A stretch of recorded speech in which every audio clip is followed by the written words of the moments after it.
கொடுக்கட்டும். சரிங்களா? சரி.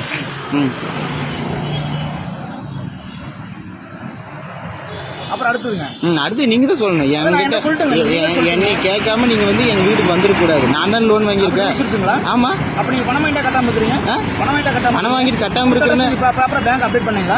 நீங்க வந்து கொடுத்த அட்ரஸ்ல வந்து நீங்க பாத்தீங்களா? இல்ல நான் பார்த்து தான் வந்திருக்கோம். எங்க அந்த டீடைல் கொடுங்க. அது உங்களுக்கு நான் தான் லோன் வாங்கியிருக்கிறேன். நான் தான் கட்டாம இருக்கிறேன். பேங்க் அப்டேட் பண்ணீங்களா? எது இந்த அட்ரஸ் வந்து பேங்க் அப்டேட் பண்ணீங்களா? பேங்க் அப்டேட் பண்ணலையா? அதுக்கப்புறமா நம்ம வந்து மாத்தி வந்திருக்கிறோம் அப்படின்னு சொல்லிட்டு அப்டேட் ஆல்ரெடி பண்ணிருக்குது. உங்க சைட்ல பாருங்க. நான் ஆன்லைன்ல அப்டேட் பண்ணிருக்கிறேங்க.